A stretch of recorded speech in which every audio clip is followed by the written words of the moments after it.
Welcome to the Young and Pruitt podcast. This and every episode of the Young and Pruitt podcast is brought to you by youngandpruitt.com. All the previous episodes are on there. Layla's blog's on there. You can listen to us on iTunes, Stitcher, and hopefully soon YouTube on an audio form only. Today's guest, we have Brett Bortle. He's just coming off of a production called 10 Sundays. A lot of you people have hopefully watched that, and it was chronicling the Ford teams moving through the playoffs in the last 10 Sundays, that's where it gets the name from, of the playoffs. Well, I tell you, 10 Sundays, a lot of times, Zach, felt like 50 Sundays. But I think that's par for the course when you operate in the NASCAR world. You know, those just the same weekend each weekend. And I know it's hard for me to say when there's teams that do it, you know, literally February through November. So I can't say anything much there, but I will tell you it was, a thing like that is something that when Ford calls you and they say, hey, we want to talk about chronicling the last 10 Sundays of the playoffs, you go, oh, man, that sounds great. That sounds awesome. Like, oh, because it's May at that point. And you're like, yeah, it'd be so fun. You'll get all the cars in. And then you realize, you know, we went to Richmond and we were like, okay, so next week it all starts. And we had just, you know, budgets have to fall into places and certain things have to happen to actually say, okay, yeah, we're going to do it. So we didn't have the biggest lead time up to 10 Sundays, but we started, went to Richmond, kind of got our feet wet, figured out, you know, how we wanted to shoot this because it was something that we had never really done before. You know, they hadn't done something like that, and we didn't really know. We know what we wanted 10 Sundays to be like, but when you think about it, it's a web series, and you're following a sport like NASCAR, so where I never really understood the term moving target until I did this, because you can say, yeah, we're going to go in and cover this, this, and this, but as soon as the green flag drops, there's no retakes. And somebody, you know, a tire goes down or a bad pit stop happens, and, you know, everything that you've shot up to that point through that weekend going, oh, yeah, I'm totally going to use this. What a great shot of Ryan Blaney getting out of his car. And then, you know, something happens. We had a deal where Ryan failed post-qualifying inspection, and we spent the whole time shooting Ryan's qualifying effort with Jeremy and everybody, and it was great. But it's just me being the shooter and then being the editor on top of it. You're like, okay, well, we got to go back to the drawing board because that qualifying segment is not something we really want to focus on now, because at the end of the day, you know, you're following the Ford brand and the Ford drivers, but, you know, nobody wants to talk about or brag about having a bad day. But in racing, you know, bad days are dealt all the time. So going back, we went to Richmond, and I knew from that point, okay, I'm going to be at a racetrack for literally the next 10 Sundays. And sounds fun, awesome. It was fun, super honored to do it. But I mean, I will tell you what, when you do a production like 10 Sundays, and anybody who knows me and Weekend Warriors, we don't have a big crew. You know, I don't really bring the circus and all the circus's helpers and everybody. It's pretty skeleton. It's me, and I luckily had two amazing girls with me on the venture, Logan and Amy, and it was just one of those things where we went to every race. It got long, it got tiring, but we just knew if we can get, I'm just honored, you know, to be able to know that we were in the middle of it, and as much as it got long at certain points, you knew you were doing something cool. You were making stuff that at the end of the day, whether you won or lost the race, it was going to have an impact to where, you know, race fans of the world, and hopefully, you know, the goal was to try to make it cool enough and, as we like to say, sexy enough to appeal to people outside of the race fan market as well. So it was just a wild ride, man. That was the longest intro ever to talk about 10 Sundays. We like detail and personality. It's my job. So what was your pre-production like? Because you said that you heard about this in May. Did I say that? Yeah. Oh my God, May? I don't know. It didn't feel like May. Let's see, April, May, June, July.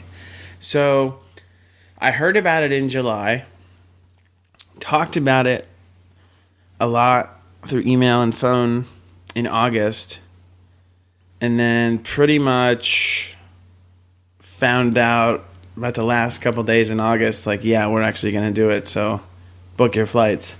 So it got fast really quick. So pre-production, basically just sending a lot of emails to Cheryl Hamilton and ask our credentials at last minute to make sure we were covered to be at every race and everything. So, but the good thing about Ford is they do make it easy, and they are Ford. So getting the access we needed and the things taken care of last minute, which I'm sure they knew that. They're like, we got this. Yeah. We could tell them the day before. Yeah. So it was pre-production, not so much. Basically just started getting in the routine of drinking coffee and taking Advil. That was pretty much it. Was this a direct Ford project, or did you work with Campbell on this one? Yeah, this was all through Campbell. Okay. I've worked with Campbell, who used to be PCG Campbell. There's great guys over there and gals that I've had the pleasure of working with for like the past 4 years. So Who's Campbell? It's like the marketing and communications firm that Ford contracts to do all their messaging and Got it. projects. it's like the True Speed for Yeah. Got it. Ford marketing, though. Yeah, I guess that's what True Speed does, right? Anyways, what were we talking about? Pre-production? Talking to Campbell? Oh, yeah.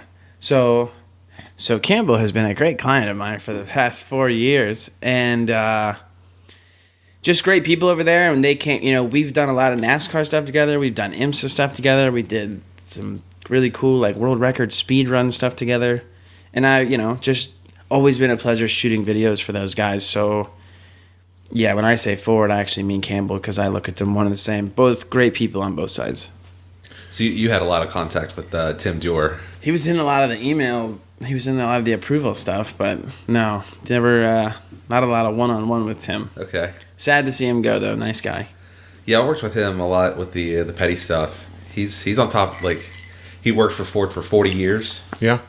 Yeah, he was like the great one. Yeah, so replacing him was a big deal. But he came to all of our like sponsorship engagement stuff. Just always found a way to tie in Ford with the petty brand. And Yeah, that's why if you don't have your Ford marks right, he was gonna let you know. he will text you mid race and be like, "Hey, can you reach in the car and put the Ford emblem on the chin of his helmet?" Not being serious, but just letting me know that I dropped the ball. Which, hey, that makes me a better player. So I appreciate it. You were following what? 5, 6 cars? Yeah, so 5 cars in the playoffs. That'd be Ryan Blaney, Brad Keselowski, Kurt Busch, Kevin Harvick, and Ricky Stenhouse Jr. So where did we start this thing? Chicago, my favorite football city. So it was nice to start it there. It was actually my birthday that weekend, so I turned 31. Oh my God, I just feel like I'm 51.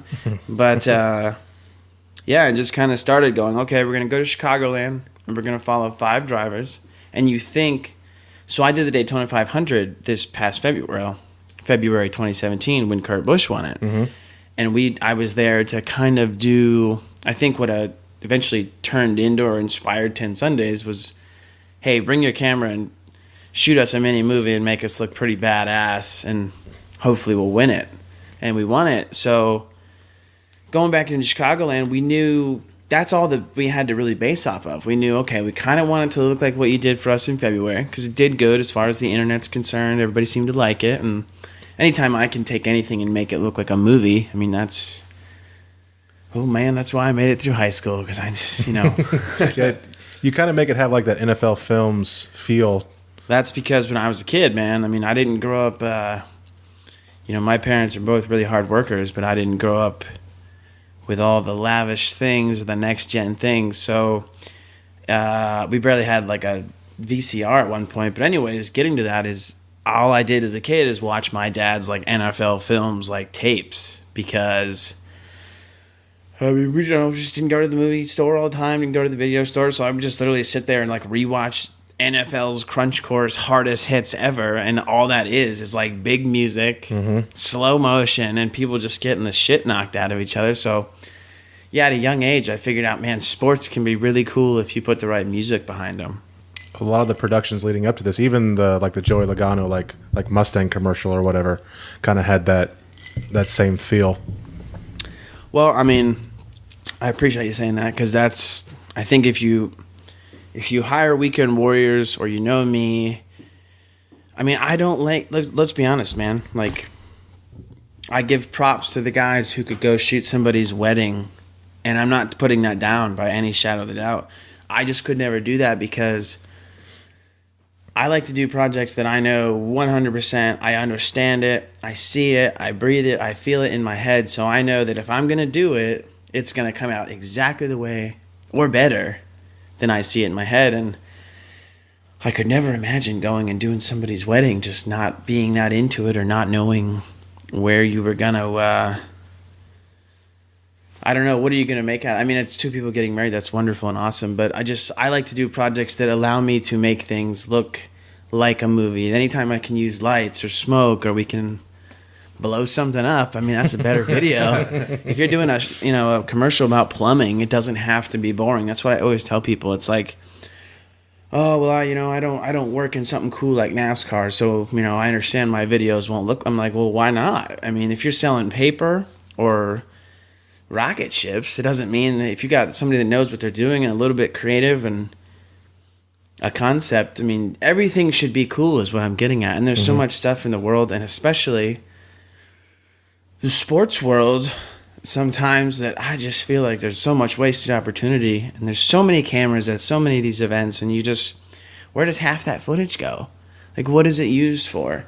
So I appreciate you saying that my stuff looks that way, because I think I wouldn't do it if it didn't, because that's what gets me out of bed. If my stuff doesn't make me think, man, that's really cool, and I'm my own worst critic, as you should be, as everybody should be. Oh, yeah. That, if I don't want to watch it, why the hell would you want to watch it? I feel the same way. Ugh. If you don't think you're the best, nobody else will. No, and it's not a cocky thing. It's so misconstrued a lot. It's like, no, man, I'm sitting here bleeding and sweating in this thing. If I don't think that all that time I just spent was worth it, oh, God. Yeah, what are you doing? Keep your money, and I don't want to show it to anybody. Yeah. So, luckily, we didn't have that problem, and everybody thought it was cool. So now you're the only guy with a camera, right? Those two girls didn't help you, right? I mean, in the sense of Develop content, capture content. Yeah, instead of that's what I meant. Yeah, so a lot of times I don't think people realized. I think people at the track realized, like, oh yeah, it's just one camera, because we're running around like chickens with our head cut off. We're running around like chickens with our head cut off, and no, it's one camera. So people would come up to me and be like, "Man, where did you get? I love that shot you had of the start finish line with the checkered flag," or "I love that shot," or "Who's helping you? Where are you getting footage from?" It's like, no, dude. You're looking at it. You're looking at it. You're looking at the same guy that's shooting in turn 4 that's shooting in turn 1 and trying to get all the different pit stops from different angles. Don't miss the finish. Get the start. One of your cars hit the wall. Get to the care center. Isn't NASCAR shooting that? Good point. Stay in turn 4. So sometimes, like we would get bailed out, or I would get bailed out with the edit. If one of our guys, we were in New Hampshire, and Kurt Busch, we were following. He was the whole episode 2, New Hampshire. It was great. Followed him all weekend. He did good in practice. Some stuff happened in qualifying. There was stuff to talk about. It wasn't, sometimes you just don't do well in practice. And long story short is we get into the race, and hell, I think it was like halfway through, he wrecks, takes out Kevin Harvick. The whole thing goes out the window, and I was in like turn 1 or on pit road when that happened. And this was still kind of new into 10 Sundays, so we're like, I'm not saying we were making it up as we went, but again, like I said, moving target. We had to constantly adapt like what we were doing, and there was only one camera. So yeah, like we would make executive decisions all the time where it's like, okay, don't worry about getting Kevin Harvick's interview on pit road. We can get that from NASCAR later, or vice versa. Don't worry about the wreck in turn 2. We'll get the footage from NASCAR. Go to the garage and get the wrecked car dropped off the hook or something, just so we had coverage. So we kind of got, through a couple episodes, and it was always one camera, but NASCAR was gracious enough to send almost all the footage that Ford had requested. That's good. I mean, because I remember standing in my pit stall watching you go back and forth, and I was like, oh, there he goes, there he goes, there he goes. Every once in a while I would catch you. I was like, hey, throw you a high five as you walk by, and then you continue on. It's just like, man, this guy's hustling. Well, I mean, that was the thing. I mean, thank God I do have a lot of friends on pit road, because you guys made it a little more, you get in the middle of the day, and some of those racetracks, it was hot, and you're sitting there and you're going, all right, I've been here since Thursday. What did okay, we shot this, and this yesterday. What did I get the day before that? Do I have everything? And you're sitting there on the pit road, 30 laps into the race, which is like your first break. Like when like we're 30 in and there's pit stops 30 away, you're like, all right, just don't wreck for a second, boys. Let's just smoke a cigarette. And but no, seeing you guys, man, and that obviously made it more fun. Made it feel like you were, because I know what the racetrack's like. It's high school, it's college, whatever you want to associate it to. It's the same people every weekend, and there is great parts about that. That's the fun thing. Hey, what's up, man? Different, same friends, different circus. But it was so funny, speaking of you guys, or you and the pit crew, when you're following 5 race teams, different race teams too, so Penske, Stewart-Haas, and Roush, you all know the playoff mentality. Oh, we're in the playoffs, so don't bother me. No, nobody can be bothered when you're in the playoffs. So, I know that. I grew up in the sport, spent a lot of time in the sport, so it was good me knowing that and having that foresight, but, when you're also doing a documentary that's molded around, like, Hard Knocks, and you're like, okay, this show's built on kicking the door in and being like, get mad. So, obviously, we knew we weren't going to be able to do that, but, yeah, I'm sure, like, in the beginning, actually, I'm not sure, I know, in the beginning, like, yeah, we were not everybody's favorite people. We were welcome because we had Ford hats on, but it was about stopped there. And then luckily as it went on, by the end of it, we would walk down pit road and people would be throwing drinks and sandwiches at us saying, oh my God, eat, you look hot. So it got better, but it was rough in the beginning because I'm like, I get it. You're working, but so am I. Did you ever like Fitbit or record any possible mileage you were running around like per day? Mileage? No, I'm like the one guy that doesn't wear the smartwatch or anything like that. Probably like 20, 25 miles, I would imagine, when you're running around from, garage open to... Oh, yeah. Talladega especially, because we were supposed to have a golf cart in Talladega. It just didn't happen. That's brutal. It didn't happen. So, it's probably my fault. So how many hours of footage are you recording? Yeah, that's what a lot of people don't realize, because 10 Sundays was always, it was based in the mold of 3 to 8 minutes. I think there was one that was about 3.5, close to 4, and I think one of them was almost 9 minutes long.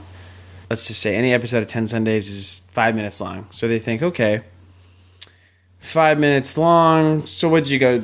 My dad, and I love my dad to death, and he's like a big race fan, but I don't think my dad realized like how much we were shooting like at the racetrack, because you guys know.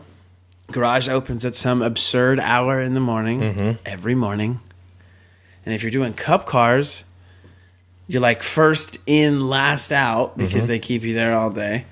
So we would shoot anywhere from like linear real footage time code wise. I would probably shoot 2 hours a day. So 2, 4. Then I got wise and was like, nope, we don't have enough time for this. So I started cherry picking stuff. But I would go back every bit with at least 3 hours of solid footage to rip down into 5 minutes in 2 days. Yeah, and then go right back to the racetrack. What the turnaround time is to get it out. Yeah, so we would fly home on Mondays because Cup cars only raced on Sundays during the day for those last 10. Night race would have been wonderful somewhere. The Charlotte one that no more. Would have been nice on a Saturday. So we would get back on Mondays. Oh my god, the thought of like flying commercial again just makes me want to go sit outside. That's the thing that got me. Man, I got spoiled on that team plane. Yeah, I did too back in the day. So going back this way. That's the one thing that surprised me, was that you weren't on at least Concierge or something like that. For those that don't know, Concierge is a charter service that a lot of the race teams use, and they take big 737s and pack everyone on there and fly There's away. no rules. It's like, here's your Panera, go to bed. You really want the Victory Air. That's what you want. Yeah. Victory Champion. All those are really Champion was good. Victory was good, but it's the same type. But yeah, show up, park. Hey, I'm here. Sign the name. Hop on the plane. That's it. Yeah, I mean, you're flying private. No TSA No metal detectors, no nothing. No, Just get on the no phone and go. rude people. Right. No. I'm telling you, man. Have you flown commercials? It's awful. Recently? Yeah. It is awful. It's the worst Flew to San experience, Diego. dude. You put hours into your overall travel time just from the You lose a day. just from the process. You're If you- also exhausted because, like, literally, you walk through the airport, get treated like shit from the minute you go From the in. minute, Yeah. and you're paying out the ass. You're for it paying. all. I'll be honest. I switched to like flying first class the last couple because we were checking so many bags. It made sense. No, I'm not like bougie or fancy. As we talk about private chartered planes. Yeah, I know. And why you're not on one. Why? My God. But it is amazing. Commoners. Just a sidebar. Let me tell you what. Firsthand, if you pay for a first class ticket, it is in theory priceless because they actually won't treat you like shit. In first class, there's still people that are like, "Hi, may I hang up your coat for you?" Oh, your house didn't burn down? I'm glad to hear that. Like, I'm not kidding. So if you're going to fly commercial and you can afford it, fly first class. Even in, like, the worst first class is better than sitting in the first coach seat. I think one of the coolest like airplane experiences I've ever had is when I rode in Richard Petty's personal plane. We did a appearance for STP at the O'Reilly's manager meeting in St. Louis. Oh, it was probably great. Oh man, like we show up in Greensboro, and you don't really realize it, but you know, there's everybody else that's in there with their own private planes, like hanging out. Like one dude on like a taco food truck, which to me is like everybody's like, "Oh, is that Richard Petty?" I'm like, "Hey man, where's your taco food truck gonna be like about 3 a.m. tonight when I land? Because I'm gonna need that." So we're like all chit chatting and stuff. They're like, "Yeah man, I have a plane," and then like the pilot comes and gets you and. You step on Richard Petty's plane and you're just like, oh, okay. Like this is today. Yeah, this is today. This is real life. And then he just sits there and signs autographs and says, all right, well, let's not burn up too much fuel, you know, because he's still got to make a buck too. We go out there, we get the car service to the Edward Jones Arena. We do our 3-hour appearance with all the autograph signings and picture taking and everything. And you can the guy's 82 and he still goes harder than anybody that I know. Mm-hmm. And we're just like hanging out and all of a sudden we get back to the plane and he's like, get us home immediately. And then just goes and leans out. It took us 2 hours to get to St. Louis and only an hour back. He wanted to know where that food truck was too, right? Well, I can only assume so. Yeah, he was ready for it. So if you would have added in one more camera, now that you're to 12 hours or 8 hours or whatever. Of total footage? Yeah. We'll just call it 4. I got smart after the first two. The first one, you're like, oh yeah, bro, I'm going to shoot everything. So I literally came home with like a tapestry of like every flag blowing, every piece of dust rolling across the racetrack. You know, that's what we call scene setters. Yeah, all for those like the cool shots that the make little everybody 1 go. second intro. Yeah. Show the pond panned up. There's We're a in big Phoenix. racetrack. There's a cactus. Now I get it. You know what I mean? It's like the opening to like Radioactive. Exactly. So yes, that's exactly what I was thinking. I was doing The that pond and like the racetrack. crazy. Like, oh my God, I have to get it all. And I like figured out by episode 2, I was like, holy crap, there's not enough time to even... Like, you couldn't go through it all. If you went through all the footage you shot, you'd never make your deadline. Yeah, that's Like what I was trying to get you at. You couldn't physically do it. You'd have to like Alvin the Chipmunk, just skim it and go. Basically watch it in like a fast forward fast enough to where you could see quick things and stop it. But see, when you're really good at what you do, you're shooting the whole time and you're cataloging the whole time, and you'll do little things with your hand, you know, because we don't have some guy running around with a slate going, oh, marker, you know, all that stuff. That's not happening. So like, if I got a shot that I knew, my fantasy there. no, it's so not like that. So if I got a shot that I was like, okay, I know this is going to pertain to, you know, because with Ford, we would have other elements that we would always try to inject to like show race fans. Okay, anybody could do like a race recap, but like we went to the tech simulator with Ryan and his crew one day. We went to Roush Yates to show how they build. So we would try to like plug these elements in. So like sometimes you'd be sitting there and you'd think, "Oh my, you gonna be okay over there?" Yeah, I'm fine. Jesus, You're fine. Zach's getting lit. Keep talking. No, I'm not. he's like on his third beer already. One. And Baby's first 2. year. All right, he's got it now. I know. He's not just a jack man.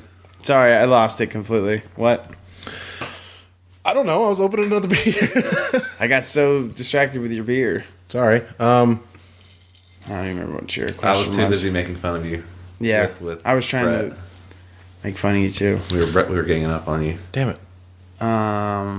I was talking about the Ford elements, but I can't remember why you. Oh, you were talking about you would put like a hand symbol or something. Oh yeah, Yes. good call. Yes, Good call. and knew you where I went to was the going with test, that. and you went to the test simulator, and blah blah blah. Yeah, blah, so there are no like markers out there. There's no guy running around. Check, clap. Take it again. So be the one shooting it, knowing okay, I got to go home in 2 days and edit all this and make it look like a movie.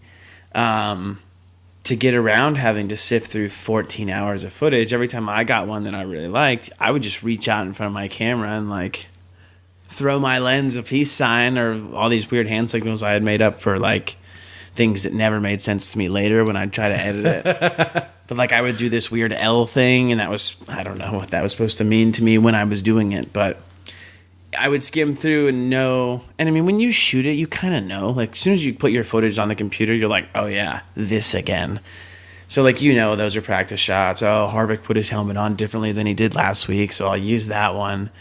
Little things like that. And you just kind of mentally know, okay, let me skim through it. This shot. Oh, look, there's my hand. Must be a good shot.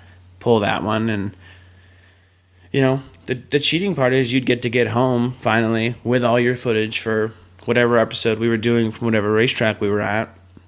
So when you had all the footage, that's when it really, if you didn't win the race, which, Ford did not win every race in the playoffs, obviously, being the guy editing the Ford documentary every week when non-Ford would win the race, it would get challenging at times. You go, okay, well, we know how this ends, but we don't want to like harp on how it ends, but we can't, so that, and I'm the editor, so it's like, I want to still tell a complete story. But Ford doesn't want to show a Toyota doing a burnout, just like Toyota wouldn't want to show Ford doing a burnout in their video. I don't know if they made videos. But if they did. Damn, I had a great way I was going to segue that. I've never done this, so excuse me. I'm not You're good fine. at this part. It's all good, baby. You're fine. I just think about you having to edit it and it gets sad for you. No, it's okay. It's like, A damn, lot of it I'm going to leave given in. him a clean take. No, it's fine. A lot of it I'm going to leave in. Is there like a I wish we could edit in that look he just shot you. Like, is there like a proofing segment, or I get to come over? Okay, so speaking of that, what I was getting to ask was how much final editing control did you have? God, you have some good questions, dude. But I'm good at this. I'd say you really are good at this. episode 20, baby. Oh, yeah. Yeah, so you guys get this. How much say did I have in editing? So if you ask me, I feel like I had a lot of say in the editing, but you have to understand to where. So let me break this. This is how it would go down. So I'd get back Monday. I would cut all day Monday. Cutting means editing. And I would get to a point where Monday Night Football would be starting, and I'm like, okay. I know you hate football and you don't watch football anymore, Zach, so don't shoot your eyes at me. But Monday Night Football was like, Brett, you're still a human. Like, welcome home. It was like my 4 hours of like just sitting on my couch watching football like everybody else. Nothing to do. All the while not true. So I literally, half the time I'd finish watching the football or whatever, go right back to editing, wake up Tuesday, edit all day long until 3 o'clock. So it would pretty much be like 9 in the morning to 2, and by 2 I had to be like to the point where I was uploading. Like it had to be exported off, going into the pipe. And then me and one of my great guys at Campbell, we would make a game out of it, play the action cliffhanger music as the thing's uploading, and the clock's ticking, the whole thing, the bars are going by one by one. So that was fun. So they'd get it by 3, and then by 3, I would send them what I would consider, I'm like, this thing rips. It's badass. I love it. I know we're going to probably add some graphics, but it was like, my editing opinion is pretty solid. I would do this as this, but I knew Wednesday was the final. So anyways, he would give me his initial at 3:05. Oh, cool. Most of the time, thank God, it was love it, great. And then it would enter what I would call the we could give it a fun name. We'll just call it the gauntlet for now. But that's where you had to go through about 8 Ford folks. And I'm talking from marketing folks to engineering folks to other great folks. Engineering, like as far as like car engineers? So yeah. So you're not showing something that can't be seen? Sure. Good point. Yeah. Which is why, you'd probably have an engineer looking at the video. Yeah. Well, there was pictures I've had to pull off like Twitter or like press releases because it was like, sure, you can't. I'm pretty show sure this, I can't showed show you that. one. yeah, you did. Hey, take that down right now. Yeah. And you're like, oh, shh. Right, but the weird thing is like they would do that. They would say, hey, we don't like that shot here, or blur that screen there. But like they also got to weigh in on like the overall. You didn't get Really? Harvick's helmet removal right. No, like I'm talking on like a creative level to where I'm like, I love you to death, but I don't know if you're the right person that should. You know what I'm trying to say? Like, I don't help you design car parts. Don't Don't design my video. Yeah. You want to take that part of the spoiler out. I get that. So, and I say that all with love, but I mean, literally, it would get weird sometimes because the marketing guy wouldn't agree with the engineering guy. But I'm still just trying to finish the video, waiting on feedback. So it's like, we got to the point where we figured there was a lot of chefs in the kitchen. Like, there was a lot. And it got better, and we would, we understood it a lot more as we would get through. And you're searching for that formula, the magic formula that makes everybody go, okay, it has this, this, and this, and we like all that. So whatever else Brett does on top of those components, we kind of give him free reign. But I feel like I had a lot of input, and I did make the final edits, and I will say I did get to say no to some things. Like, I just don't think that's a good idea. I'd really put my scarf on for those emails. In my professional opinion, I just can't see putting that shot of the flag there. But most of their feedback was good, and it really would. We would get to about version 5, and that could sound like a lot, but they were always good about, like, they loved what I did. They just wanted to see how much more I could put into what I did, in a small amount of time. And most of the time it worked out really well, and we were able to tell a bigger, more rounder story.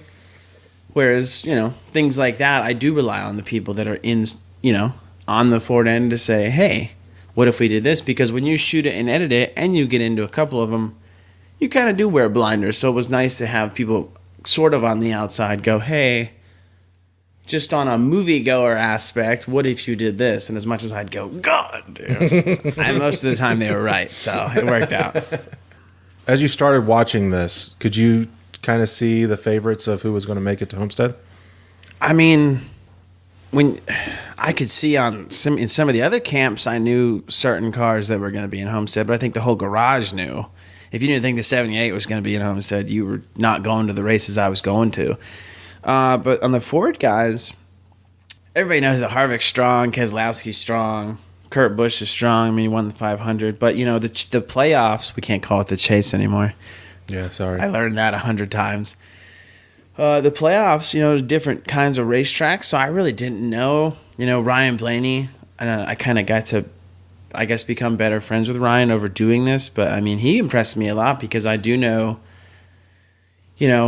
all my friends that have driven Cup cars and still do drive Cup cars that are sort of in his age, younger guys, Austin Dillon and Trevor Bayne and guys like that, they'll tell you those cars are hard to drive. And I didn't know the ins and outs. In racing, obviously, everybody knows there's different calibers of race teams. And I know the Wood brothers are, they will always be one of the most badass race teams, but I didn't know through and through how much different caliber car they were bringing versus another, a team like Stewart-Haas. I really didn't know, but boy, I'll be honest, it seemed like the same or better because Ryan really impressed me. It was hard to say who I thought would make it. Obviously, I had ideas, and then Harvick would have a bad race, and Brad Keselowski almost didn't even make it. So, yeah, it was crazy at some point, but, I guess that's why we were making a documentary about a sport. Mm-hmm. A very volatile sport. Yeah, volatile, mean, nasty. There's a bunch of other words we could use to describe it, but we won't. But yeah, you just didn't know. You could think, okay, well, this is clearly going to happen next week. We're going to this track, so so-and-so is not going to do well, and they'd take the pole. Mm-hmm. So, it was fun. That's what made it, it was the moving target, going back again. You didn't know what was going to happen next. That's for damn sure. Yeah, and you kind of touched on it earlier a little bit. This is the one sport where everyone plays at the same time. So you got one winner and 39 losers. So your chances of getting a winner that you're following is kind of slim to none, Yeah, am I too far away probably? Yeah, so even when we would lose a car, we lost Kurt Busch. He got eliminated, I think, after Dover. So then it was 4 cars, and you're thinking, man, okay, I really hope one of our cars wins the race. And then you start thinking about NASCAR racing, and you're like, okay, I've been to races all season with a car, and it's never won the race. So it was really hard, especially in the Cup Series. So the fact that we were able to win Talladega with Brad, win Texas with Kevin Harvick, that was in its own right. Look, I grew up in Daytona, man. My dad took me to the racetrack when I was a kid. And so that part of me, never died. I'm still a race fan. So many people that live up here are so, too cool for their own, well-being, and they're so jaded. But, every kid or girl that works in racing, at some point, most of the time, they knew what it was when they were a kid, and they probably thought it was cool. They will not admit that to you. But I still am. I still think it's really cool, the fact that when I stood... because when Brad won Talladega, obviously, okay, we got to get to victory lane, haul ass, get the best spot you can. Try not to stand in front of somebody, but you always do. What's that like? It's horrible. There's some serious... Are you getting your elbows out? Dude. Oh, man, yeah. And you're getting scratching and clawing to try to get that one shot? The victory lane pit, camera pit, is dude, you ever been motherfucked? Go in there. I got motherfucked throwing out victory lane hats. Really? Yeah. Dude, you would get motherfucked, pushed, threatened, the weird, I'll kill you whisper. You're like, holy shit. But I tell you, one of the coolest things, man, most people would kill to, have the job that I have. I'm not jaded to the fact that I know I'm standing in a lot of places where race fans would give their left leg to do that. Oh, dude, they pay so much money to sit in the stands. And that's the thing. And I get paid and get paid to travel and go do it. And then we complain about it. It's a job. It's a job. It's par for the course. I know. A job. Troy Aikman complained about being the quarterback for the Dallas Cowboys. I guarantee it, dude. So. But going back, we won Talladega, and I'm shooting. I'm in that mosh pit, getting threatened. I'm gonna burn your car down, all that bullshit. I'm like, don't bother me, I'm shooting.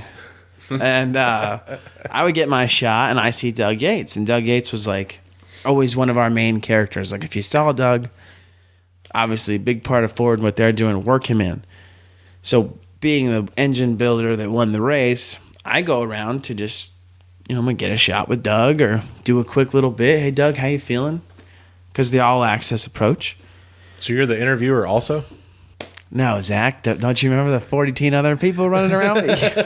Yeah. Well, I'm trying to figure out what these two girls were doing. Well, one's a boom operator, so she had the mic. But I'm talking fielding the questions. Yeah. Hey, look here or look in my camera. Sometimes the Ford folks would help. But when you were on the fly, you just had to get it. Which is why you'll notice in 10 Sundays, a lot of the time, the people just look directly into the lens, not characteristic to the whole 2/3 look off into nowhere town where there's some pretty backdrop behind you. I felt like it was more gripping for the audience to have Ricky Stenhouse look into your eyes. But anyways, I try to go do the thing with Doug. I know it's like a happy moment. And like, Doug sees me and just like, I mean, you would have thought that, I don't know, we were old pals or something, because Doug sees me and he goes, Brett, we won the race, and like gives me this big hug, and I'm sitting there like, that's when like it went off in my head. I was like, I'm not rolling right now. I'm not shooting. This guy's giving me a hug, and there's Brad. I mean, so it's one of those moments where it's like we all get jaded and we all get upset about being at a racetrack. I get it, just like the guy next to you, if he does it, or the girl over there. Everybody gets what it's like to be tired and not want to go to the next racetrack. But when things like that happen, I'm telling you what. Oh, man. It was like... Game changer.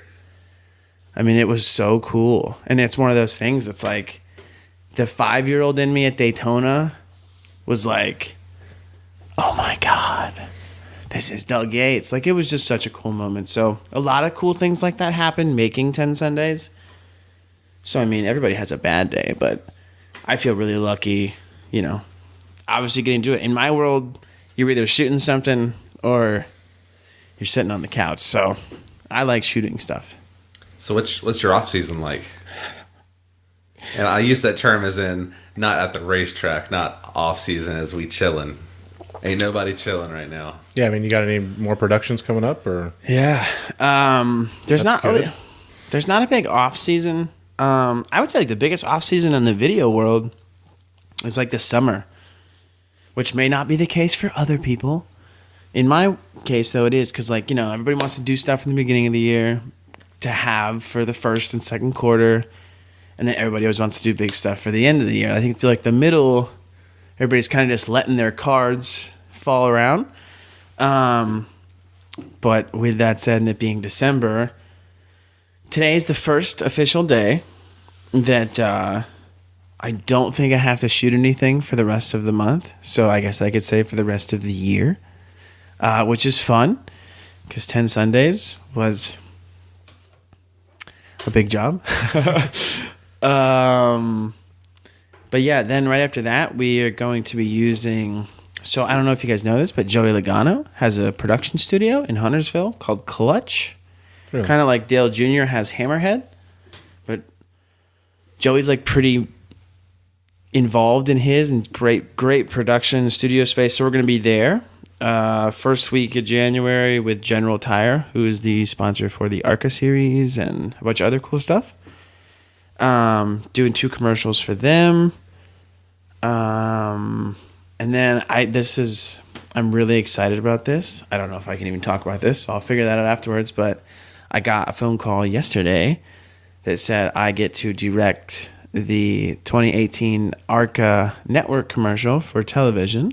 And so I get to concept the whole thing, bring it to life, which is a big thing to me, because if you didn't grow up in Daytona, you probably don't give as much shit as I do. But like, that was the best race ever when I was a kid. Was the ARCA, used to be called the Bondo Moorhide, whatever the hell the sponsor was. Then it was Remax. Mm-hmm. But like, ARCA is the coolest thing in the world to me. So like, being me now, getting to produce the ARCA commercial for television that like annoyingly plays on every commercial break that like people will probably hate, but like, it's a big honor to me. So that's really cool. So there's lots of cool stuff coming up. I think we'll probably do the Daytona 500 again. So before we get away from it, you're heading into Homestead. You got 2 Ford teams left versus the 2 Toyotas. Yeah. And I remember saying to you on pit road, I said, Brett, this is going to go one of 2 ways for you. This is either going to be Disney or this is going to be Stephen King. Yeah. I knew it, man. I mean, I also knew at the end it would be over regardless. So that was good. But, you know, you don't know. We sat there. We had a bunch of meetings. Obviously, Homestead is Ford Championship weekend, too. So there's like, it's Ford's big race. There's a lot of chips put in that basket, and or eggs, whatever way you're looking at it. But it was a lot of stress. It was a little more stress than other races because, look, you do this whole thing and you're like so ready for it to be over when there's 3 left because you're just like, oh my God, it's never going to end. It's so long. And then you get to the end and you're like, man, we have 2 cars in this. And I knew the whole time, like, obviously I'm doing this. I wanted to have a bow on the ending. You want to win. So everything you did, not that it wasn't for naught if you don't win, but let's be honest, it's not. Yeah, you always want more people care about the guy that won it. So I knew we had a 50-50 shot. And then whatever meetings we had, and there was like literally we had talks that morning about if we won, like, Brett, can you go to Vegas next week for the banquet? And I'm just like, what? Okay. Let's go. And then, I think if you were at the race, I'll be honest with you, for a little while, I thought, well, damn, maybe Kevin Harvick's going to win this race. This is going to be great. And then, I saw it. I swear, I felt like if we didn't win the race, whatever racetrack we're at, the 78 did. It didn't matter. Like, you knew that car was going to be fast, and I knew that I was going to have a more challenging edit at the end of the day because it was the last episode, and there was certain bows that needed to be tied and I's that needed to be dotted. So, I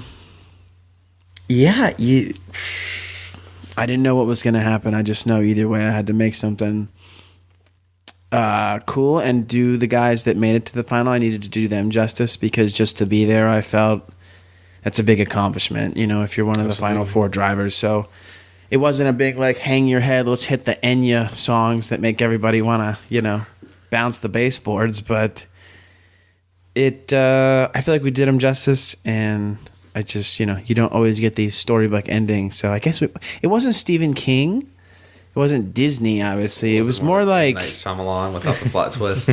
Yeah, it was very melancholy.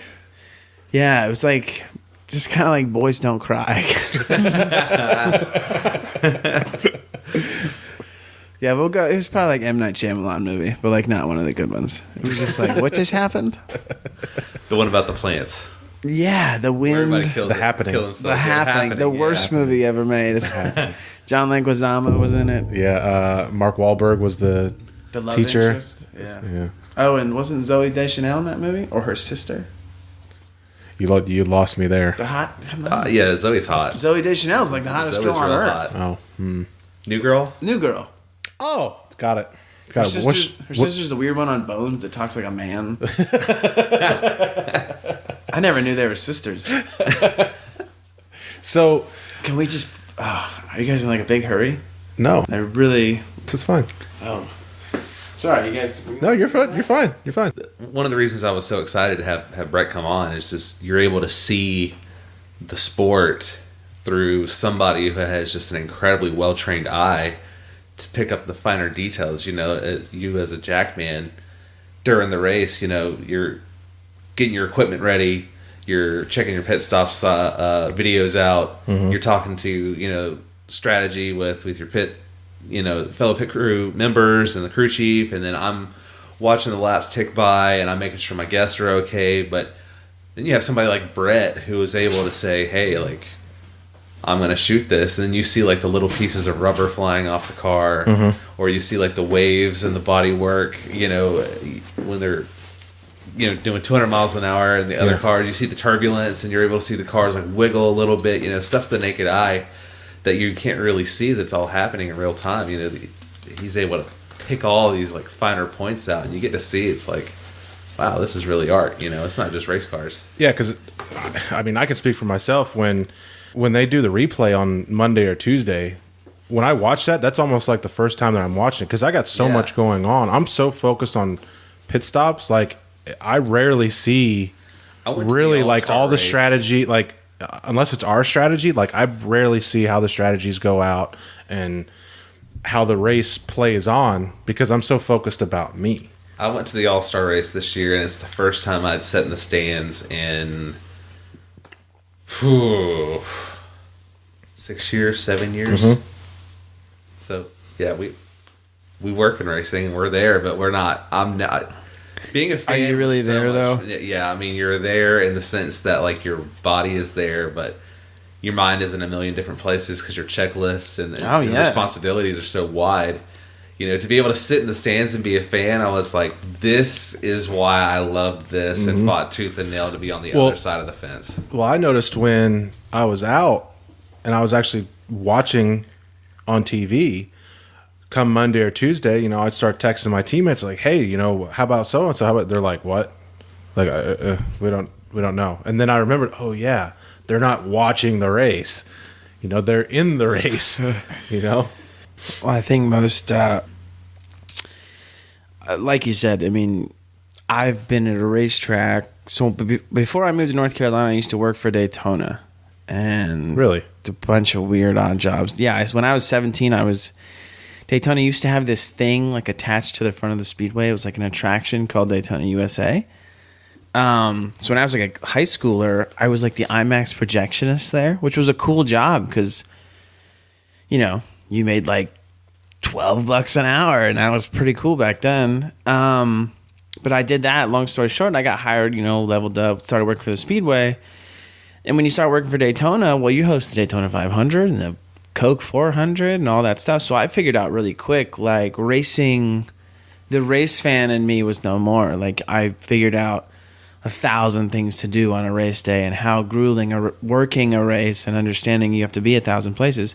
It kills that sitting in the stands, remembering, wow, this is really cool. It just kills all that for you. So it's so nice to come back like full circle and work in racing with my own company now and Weekend Warriors. And so to be able to do that it's sort of on your terms more than I used to work for MRN and shoot for ESPN. So to do it for my company, it's kind of like getting to put half your ass back in the seat and be like, you know what?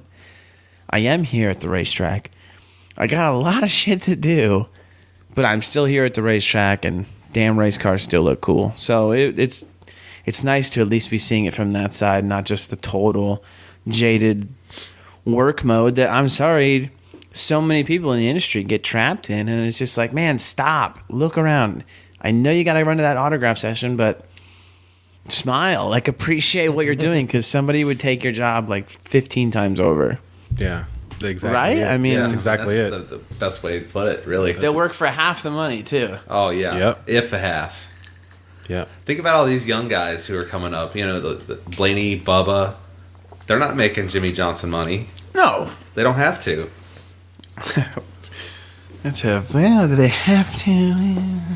Yeah, but you see this big turnover, so I think the teams are starting to say, hey. Well, I mean, look, they shrunk the rosters, you know. Yep. I mean, if you look, you know, when I worked with the truck team, I was in on a lot of these budgets and seeing how these things operate. Truck Series is so tight on margin, man. Like these, I mean, don't get me wrong, these Truck Series drivers, if you're making money off of them, off racing, you know, you're not a pay driver, you're doing pretty well. I mean, you're certainly not hating life, but you know, I was also privy to a lot of the Cup stuff at the other team, and man, drivers take a big chunk of that sponsorship that comes in the door. If you're a veteran guy, you know, like that's. Which, I mean, as they should. Right. Because, I mean, if you're a well-known person, you're going to get covered. Yeah. And coverage is really what the sponsor wants. You're selling that product. You're slinging Fords. You're slinging bacon. You're trying to sell, you know, Coca-Cola or Monster. You know, like that's what the ultimate goal is. And, you know, being a veteran driver that everybody knows and gets covered and wins races or runs up front or at least gets in front of the camera, that's all part of the big formula. So what if you're one of the 28 cars in the race that doesn't get any coverage though? Better wreck. Isn't that sad? It's funny. It's so right. You're so right though. Yeah. Or be controversial or something. Like I get it to a degree. Like, and it's no different. You know, I only shot Fords because that's what I was paid to shoot. So I mean, well, you have to remember, like, you know, the large networks, they are able to go and sell their advertising packages. So if you have like a Lowe's or a Smithfield with a large, you know, operating marketing budget, you can go buy like in race marketing time and get extra. And it really it's kind of like a synergistic effect because you're paying for that advertising stuff, but it's like sometimes doubling and tripling what the race team is able to generate from impressions and then broadcast time. So it's kind of in your favor to partner with these large networks. In Smithfield, for instance, they spent so much money with NBC, they got, Building 43 out of it. And that was it was a great documentary, but you also got like the product pitch, placed in the middle of it. So ladies and gentlemen, why I'm not in marketing. Yeah. So there's Right a there. lot to it. There's a lot to it. And you have to be aware of all that, and you have to be cognizant of what your partner's expectations are and what their budgets are, and how to try to package all that up. So what makes your style your style? Oh, it's a great question. Full of those here. What? So we're full of those here. Great Yeah. questions. I don't know, man. Like I kind of explained earlier, I think everything should be cool. So I think if, looking at something like 10 Sundays, it's easy. Like stock cars are badass. Racetracks, for the most part, are, modern day coliseums of sorts. They have the big tall grandstands and fences. So anybody could go to a NASCAR race and shoot the cars going around the racetrack, and they're usually going pretty fast, and sometimes they wreck. So, it's not hard to, point a camera at something like NASCAR and say, look, this is cool. Like, anybody could see that, right? Like, even on YouTube, NASCAR looks cool. But I think when you want to tell a story, and I think if you're going to do something that's going to make people go, okay, that's NASCAR, but it's not...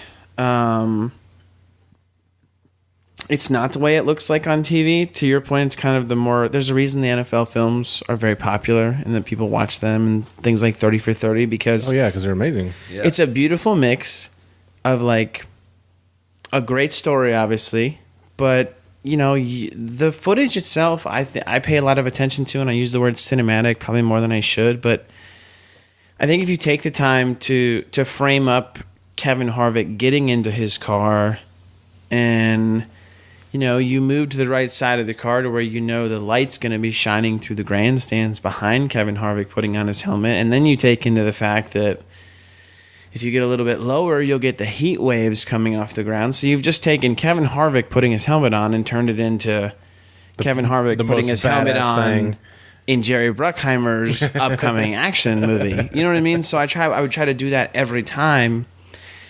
Even when the race car's going really fast, because a race car coming off the corner at about, 3-4 o'clock when the sun's going one way or the other, man, let me tell you what, that's pretty badass because, a lot of work goes into those bodies and whether they want you to see it or not, when the light rips off it and you're shooting it at a high frame rate coming off the corner, well, the light just dances up and down the quarter panel. And it's the things like that I know 90% of people would watch 10 Sundays and they would never see it, or they would never hear the subtle radio chatter in the background or some bird chirping or something that I thought made it cooler. But it was doing all the little things that probably most people don't realize that made the 10% of people that did take notice probably enjoy it that much more. Because there's a ton of I wouldn't call them Easter eggs, but there's just things in there that hidden right in front of your nose that really makes the sport, or stuff you would never really have that ability to see. That's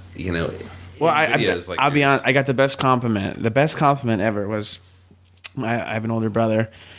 He's 32, so we're very close in age. Anyways, he was at all those races with me when we were kids too, growing up at Daytona. And he, every time I would finish an episode of 10 Sundays, I would send it to my brother because everybody has that critic. We all have that one person that we like to bounce things off of or whatever. And Mike's just always been my guy for that. And I would start sending him a couple episodes of 10 Sundays. And the one thing he said to me, he goes, dude, you do such a good job of making me feel like I'm at the racetrack. And, I take a compliment in that. But that's really, you get that feeling because I always you know when you watch Days of Thunder, and whether you hate the movie or love it, there's that like opening scene where it's like, and we're here, the 45th annual day, and you hear the engines firing up and the flags are blowing in the garage. I mean, that's racing, dude. Those are those iconic images. So when you hear a Cup car spool up and you're staring at a slow motion shot of a flag blowing and you see the grandstands behind it and you hear some dude on MRN like just buzzing over the loudspeaker, but it's almost inaudible, but it's all that mixed together. Man, if you put halfway decent music behind all that and then tell a 5-minute story about racing, like that's what I feel like made 10 Sundays so good, because I was really able to like, you know, I would go be at that racetrack for that whole weekend. So I would like look around every inch and go, what is it like to be here? Like if you come to this track and this is your track, like everybody knows that tunnel. So, or if you watch the Martinsville episode, obviously there's a shot of the hot dog stand in mine, and a really pretty one that captures the hot dog stand for what I think it's worth, because it's an iconic thing in Martinsville. So I would always try and do that and just paint that Jerry Bruckheimer whimsical, you know, picture everywhere I went of these racetracks, because I don't think you see a lot of that in NASCAR. And, you know, NASCAR does a wonderful job of putting on races, and they have great B-roll packages and, you know, features and race hub and stuff like that. But I just feel like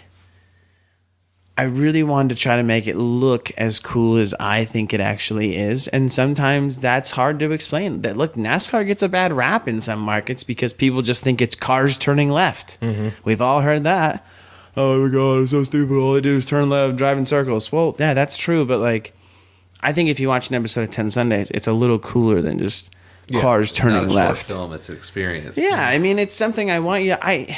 It's not all about who won the race. It's about, you know, I think it's about, it's like a feeling. It's like, and especially if you're a race fan, like if you watched one of my videos, I feel like the takeaway I'd want you to have from it is, I kind of felt like I was there, or I kind of got to understand, or I got to see it in a way I've never seen it before. And I know they have. I know that, you know, what I did was not groundbreaking, but I think for something that was legitimately coming out every week and being produced every week, not 3 weeks later, I mean, I wish it could have been same day, but all the production quality goes out the window if you're doing it in, you know, that kind of manner. But, it was fun to kind of treat it like a music video, in a sense. A talking music video that, I'm sorry, made I felt I did a pretty good job of making the cars just look a little bit extra cool, and showing you that a whole race weekend, not just the race, there's a lot of cool stuff happening, and there's a lot of interaction that if you're a fan of the sport or not, you might not have realized is going on. So I just glad people thought it looked cool. In reality, that was the big takeaway for me. But I guess a dive deeper into your style. Like I've kind of watched you. Shit. You know, keep going on for like the past 10 years. So within the first 3 seconds, like I knew, okay, this was Brett's deal. Like I could see it as soon. And there's a lot of big time directors that are like that too. Like, you know that this guy shoots a certain way, this guy shoots a certain way. But like, I don't know. It's just like, I don't know if it's the filters or what. But there's like, no filters. But it's like Valencia. But it's like as soon as it's just the way, it's the tone of the whole thing. Like I knew as soon as I turned it on, I was like, yep, that's Brett. Yeah, I try to always put that that's the nicest compliment I could ever get, because I know what you mean. I know what you're trying to say, but you can't figure out. I get that, because it's not something you can just be like, oh, it's this. It's like when you're reading a book. Yeah. Authors are able to just... Yeah. They're painting a picture for you that you can only you get to enjoy that, though, while you're reading those pages. Yeah. Because you can tell somebody about it. Yeah. I even seen it like in that still that you took of me when I waved to you and I kind of posed. He's got a shot of me. He came up, the car next to us crashed out, so all their stuff was tore down. So basically, that's a free, easy shot for him to get right up against pit wall. And I'm so you're the last guy there, and it gets back to those death threats, motherfucks. So I do like the Happy Gilmore wave, or not the Happy Gilmore. the Forrest Gump wave Yeah. at him. I'm like, hey, Brett. Hi, Brett. And he turns the camera on. I'm like, oh shit, cool pose. He's not going to do this long. Batman stance. No. Yeah, so I posed, and then he took a screenshot of it and sent it to me, and like it still had that same dark like. Well, you're exactly right though. The dark is a good word to use because without like giving, like I'll never. There's certain things that I do that like they're very common knowledge, but I'll be honest, a lot of people do not do them, and we're not going to discuss what those are. Pay attention, watch a couple of videos or movies. Give away winning setups. You'll figure. Yeah, nobody gives away award-winning setups. But dark is a great word because if you watch a lot of my stuff, you have to understand, like, I grew up, and I still am to this day, like, horror movies, that's where I live. That's my jam. That's really all I care about. Plenty. So, David, The howling, some girl with her face peeled off, kids carving pumpkins and shit. Anyways, just a fan of the goobly goblins and whatnot. So if you watch my stuff, whether it's NASCAR or I do films and things of that nature too, but there always is a bit of like I don't know what the word is. It's the one word that people can't ever figure out. It's dark or scary or a lot of the stuff is almost like violent. Like if you watch my stuff, it's a really pretty song, it's a really pretty image, but if you look at it or you have your speakers turned up, a lot of it is like dark is a good word because it's like heavy. Like I want you to like there's a lot more going on than just music. If you listen between the layers, there's a lot of stuff going on. So I always try to make people feel something because anybody can go pull some generic violin track. That's what most wedding videos are made. Oh, violin track, slow motion walking down the aisle. If you couldn't cut that together, you should get out of the video game. I mean, anybody could cut that together. The human heart knows how to cut that together. So taking something like NASCAR and going, okay, well, it can't all be Metallica. Like, and I personally, it's too easy to put rock music or heavy music to something like racing. Like, if you can make like Russian piano music work with NASCAR, you're doing it. And if you listen to a lot of the music in 10 Sundays, it's more Russian piano than it is Metallica. And I think that's the fun trade is change up the soundtrack to something that people are so used to, which is just Rick Allen talking for 14 hours. Put in a little piano, slow it down a little bit, the best steak is marinated. It's, it has some care done to it before you just burn it up on the thing. So I try to look at it like that. And I appreciate you saying that you can tell when I've done something because, my heroes, I can tell when they do stuff. So if I want to be as good as Steven Spielberg thought he could be one day as a kid. So if I can get that good and then, sky's the limit, man. That's the way I look at it. You can't put a roof over your head if you can't put a roof over your head. I like that. That's deep.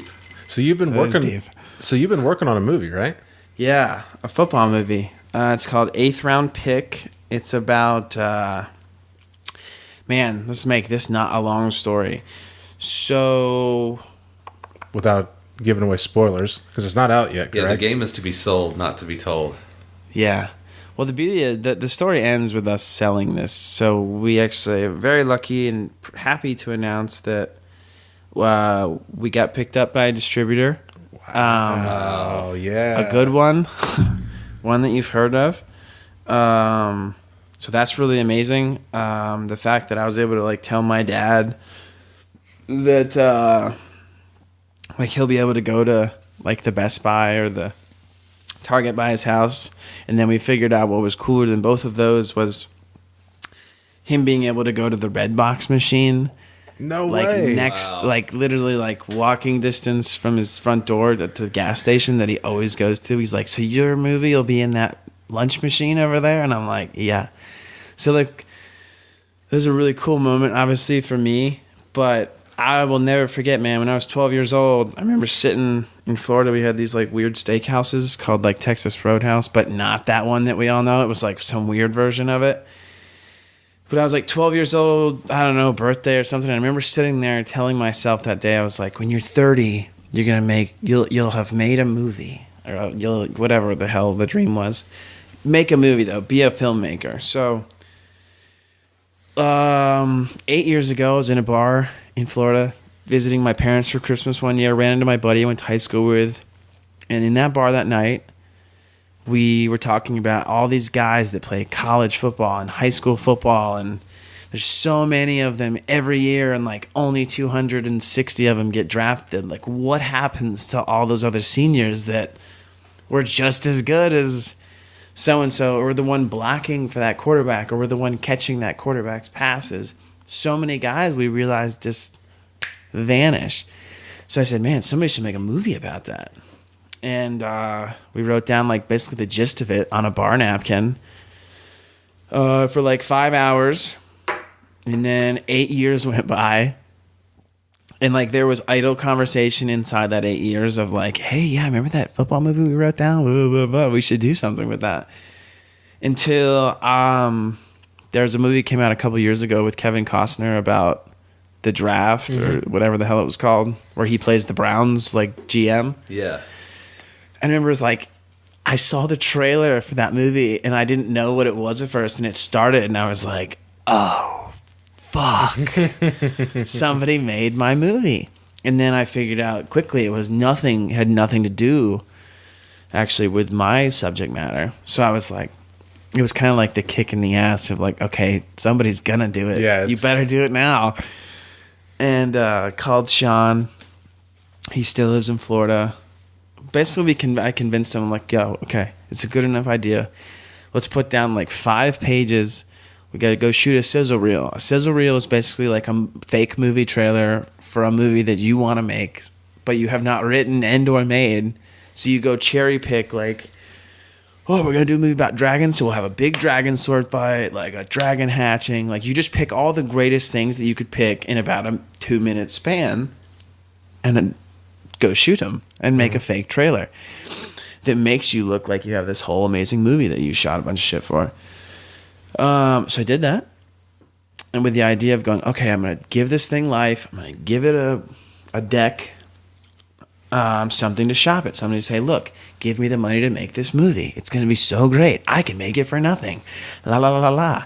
But you're going to pay me a lot. Yeah. No, I mean, dude, I was literally like I'll be honest with you. Like, I don't know if you guys know much about movie budgets and stuff, but it's kind of different nowadays. Whereas, put it this way, even the indie budget, micro, whatever fucking cute term they use nowadays for independent movies, the going rate still for a micro budget movie is about 1.2, 1.5. Bigger budgets, obviously, 18, 30, 50, 100. So I was like, okay, I know I can make this thing. And by that time, we had the sizzle reel and the script was coming together. I was like, dude, this is good. This is a great movie. We can do this. Somebody give us $100,000 because it's like a 2-hour movie. I'm like, we need, and it's not just like Ben went to the store, Ben got some milk. It's like, no, flip this car, get that football field, give me a big alumni dinner. I need 100 extras. There was big shit in it, So I'm like, all right, somebody will give me $100,000. We can do this. We got this fucking killer sizzle reel. We got a script. It's a great movie. Oh my God, has somebody made this? Dude, 2 years later, I don't have $1. Like, still got my fucking sizzle reel. I don't have $1. Nobody will give me nothing. And it died. It literally in my head, I was like, well, whatever. It was fun making the sizzle reel. It is really hard to get a budget for a movie. I knew that. You're just always hopelessly optimistic that somebody will see the worth. Anyways, it didn't happen until I get a call from a couple people in Florida that had seen the sizzle reel, yada yada. Just out of the blue? Friends of Sean's family. Long story short, they're like, we'll give you $15,000. What can you do with $15,000? And I was like, this is 2 years removed, after I like literally held a screening, tried to do this fun, right? Oh my God, all this bullshit. I'm like, what can I do with $15,000? Man, I can make that movie for $15,000. Just let's do it. So, didn't change the script at all. Called my near and dear friend, in Wilkesboro, North Wilkesboro, Terry Parsons, Benny's widow, and the mayor of that town, great guy too, Robert Johnson. And I said, guys, I need to shoot a 2-hour football feature film in 10 days in your town, and I don't have any money. And luckily they just took me with open arms. So we got the 15 grand, did about 4 weeks of pre-production, 10 days of shooting. Like, I'm talking like 18-hour days too, not like it was like, set the alarm, we got to get back up in 2 hours. That should give enough time for the batteries to recharge. Wow. And I don't mean our batteries, I mean the camera batteries.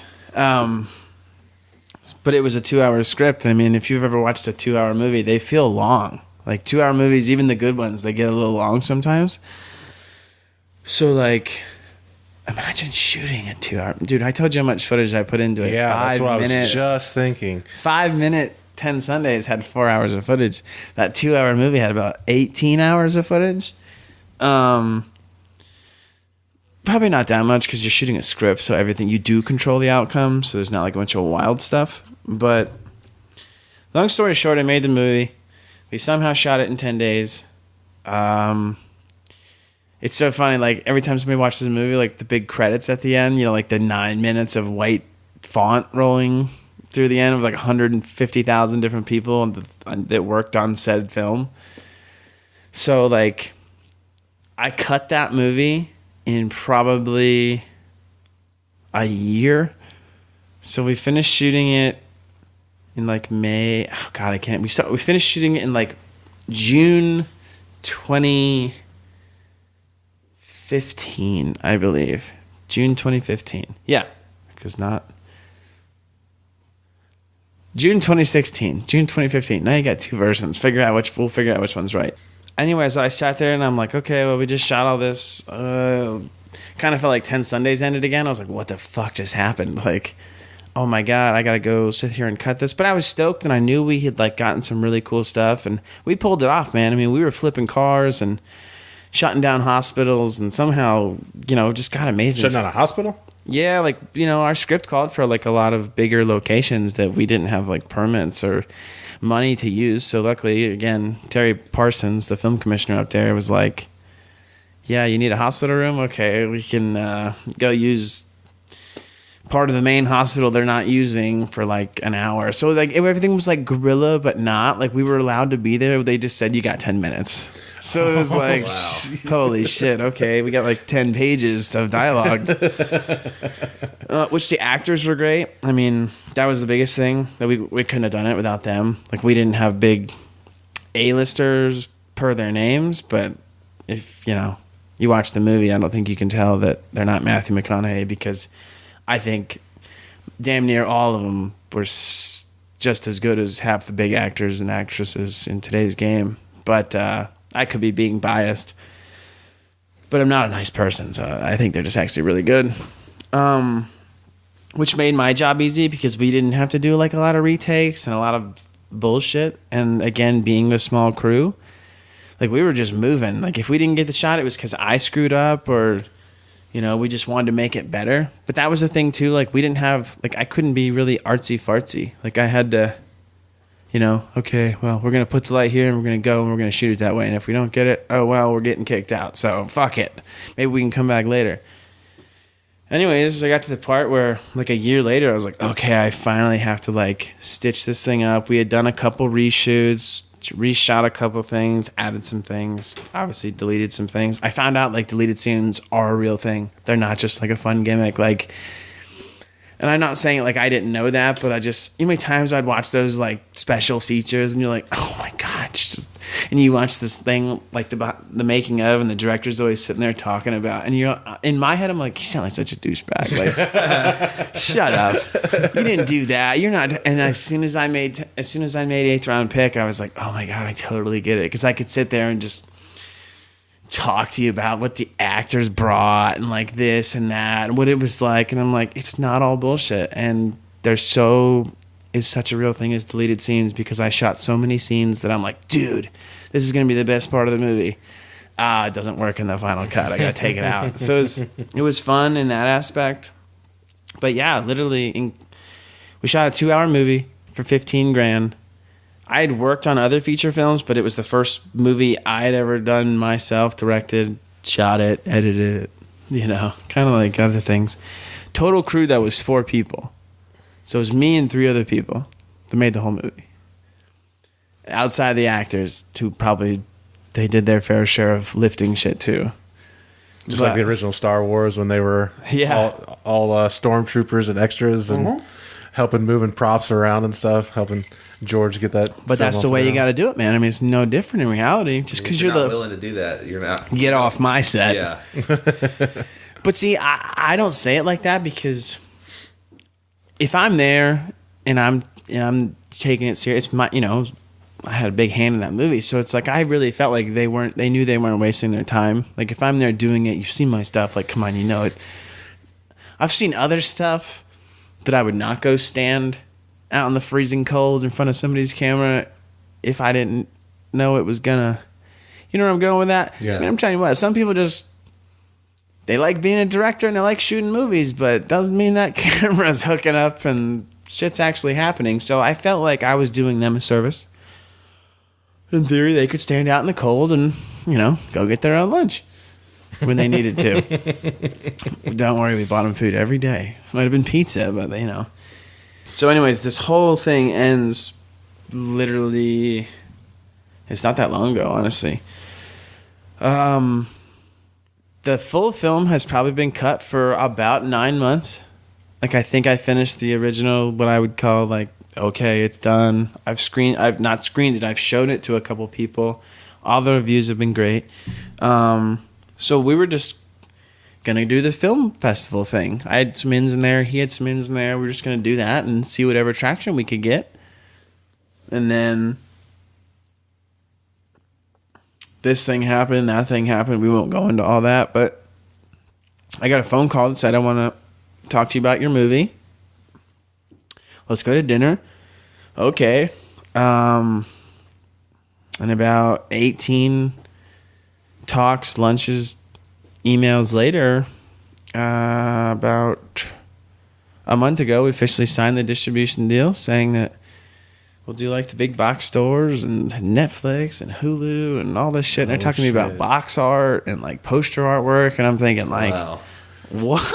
Like this movie? So it's just been so, dude, it's been an unbelievable ride with that, because that's something that like really, we all have like milestones we set. At least I do. Like, you always want to make childhood version you proud, because we all had those dreams. Like, oh my God, whether you want to be a firefighter or a, crackhead, whatever you had aspirations to be, I think we all try to do our young selves justice. Like, I did it. See, I followed through. So doing the movie and selling it, and apparently you're not a real filmmaker unless you sell a movie. I guess like you're not an author unless you get published. I don't think that's true, but per the world's perception of it, you're not a real filmmaker until you sold a movie. So there's a pecking order to everything. Well, you know what I mean, though. So to be able to say like, well, it's not yet. So whenever like I can go to that red box and be like, there it is, or I can go to the Target and be like, right next to Hugh Jackman, and know that I spent $15,000 on it. Like, dude, that's the best part, I guess, because I never got into this business to like make money. I mean, as a young kid, I knew you could make money in this, but I never got into this to be like, oh yeah, well, if I get really good, then I can charge people lots of money. It just, that stuff comes naturally, I think, when you are good at what you do and you've taken the time to be that good at it. But to be able to do things like that and show people that you don't just need money to be able to